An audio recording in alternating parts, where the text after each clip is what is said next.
Hello and welcome to Research Matters podcast. Today, we will talk about a simple yet nascent material called graphene. I'm Badrinarayan and this is Research Bites, your dose of science news. A couple of months ago, researchers from the Chalmers University of Technology made headlines when they hypothesized a futuristic heterodyne receiver. Now, this is a device that converts radio frequency signals to lower frequency ones for better processing. The news of the receiver spoke of increasing its bandwidth by up to 4 times using a rather interesting local oscillator made of graphene. The claim was that, according to their theoretical model, this terahertz detector had the potential to reach quantum limited operation for the important 1 to 5 terahertz spectral range used in submillimeter astronomy. The bandwidth of the receiver can exceed 20 GHz, 4 times higher than what state-of-the-art technology has to offer. Well, to cut the clutter, the theory suggested that this detector, made of graphene, could detect faint terahertz signals coming from space, possibly enabling mapping the universe in 3D. What made this revolutionary idea possible? You guessed it, it's graphene. This rather lab-grown form of carbon could spearhead modern technology to much greater standards. Graphene, an epithet derived from the word graphite, is fundamentally similar to graphite, with the carbon atoms arranged differently. They are arranged hexagonally on the same plane with virtually no thickness, like a thin sheet of graphite. Chances are, most of us have come across this material accidentally. Each time you sharpen your pencil, the flakes of graphite are layers of coarse graphene. But this supposed silicon replacer didn't evoke much interest among technicians until the turn of the 21st century. Although conceptualized as early as the 1940s, the material closest to present-day graphene was realized in the early 2000s by a postgraduate student in the UK who was challenged to create a 10-layer to 100-layer thick graphite. This accidental discovery went on to win the Nobel Prize in 2010 for successfully extracting 10-layer thick graphite.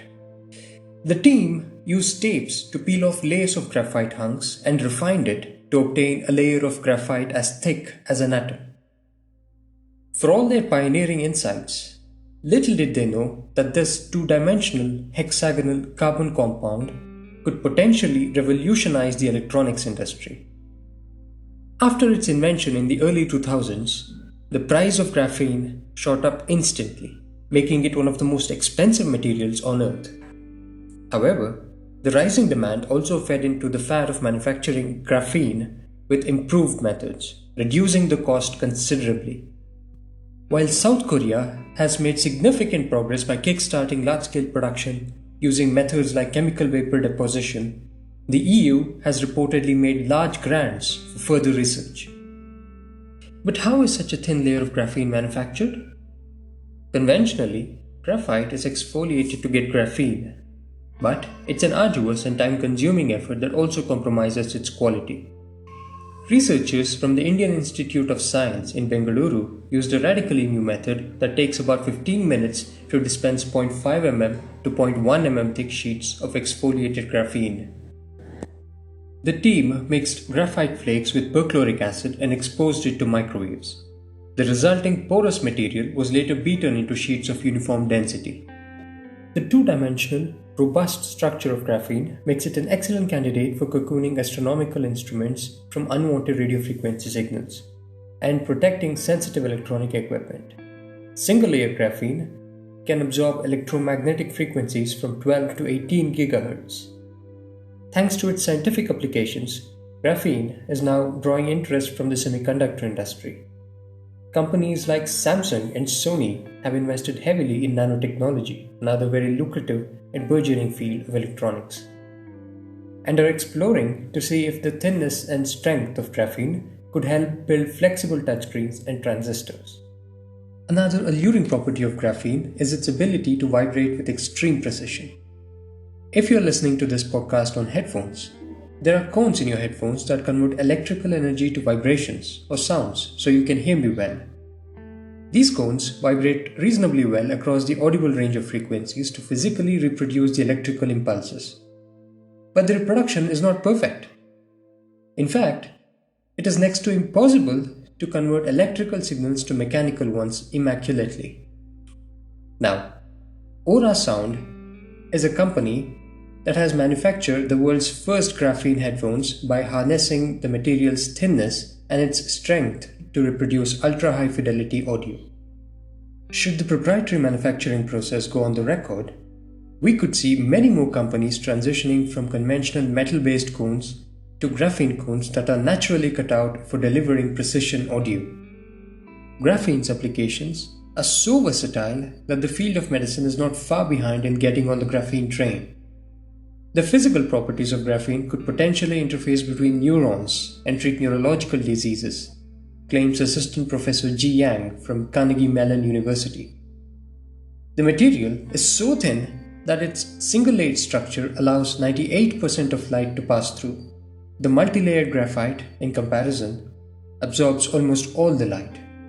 This transparency enables technicians to optically visualize and map the electrochemical exchanges between neurons to treat patients suffering from neurodegenerative diseases. Since graphene also has high electrical conductivity, it can be used to make sensitive electrical recordings in the brain. But is graphene safe to be inside our body? A clinical study of graphene's interaction with neurons empirically bolstered its compatibility inside human body. The extreme thinness of graphene allows for a high surface-to-volume ratio, and when coupled with its high electrical conductivity, it is well suited to be the perfect supercapacitor that can store incredibly large amount of electric charge. A graphene-based supercapacitor can deliver electric charge faster than conventional batteries. Imagine injecting graphene-powered devices to monitor our hormones and other fluids in the body without having to replace the batteries. Oh, and graphene can also replace conventional lithium-based batteries that power your phones and laptops. It could also be used in electric vehicles and portable electronics where batteries are getting bigger and charging times are increasingly shortening. Interestingly, considering that India alone is estimated to possess 30% of electric vehicles in the world by the next decade, it is a no-brainer for startups looking out for investment options in the automotive industry. When I spoke to Professor Nirmalya Ballav, a senior scientist at the International Institute for Social and Economic Reforms, this is what he had to say. Graphene is a material that is environment-friendly and can provide power to supercapacitors for these vehicles. This reduces the use of toxic lead-acid batteries. With all the goodness, why, after over 15 years of research, hasn't graphene already replaced its competitors? The uphill battle for any new material to replace an existing technology is that it has to be way better, and usually takes years to fully replace the existing ones. Take for example plastic. The notion goes back to the 1930s, when we were sold the same promises of plastic, the one wonder material for everything. But it remains to be seen whether or not graphene would be the next plastic, a much coveted plastic from the 20th century, or another over-advertised peer to existing materials. As it stands, graphene could be our next best shot at a clean and more efficient future. Perhaps one day graphene could replace nearly everything we use, as the iPod did to the world of music. And perhaps we might one day say, silicon and germanium are so quaint, we have them in our museums. Thank you for listening. We will be back soon with another episode. This podcast was brought to you by Research Matters, a SciComm initiative by Gubi Labs. For more such podcasts and science news, log on to www.researchmatters.in. Until next time, stay tuned.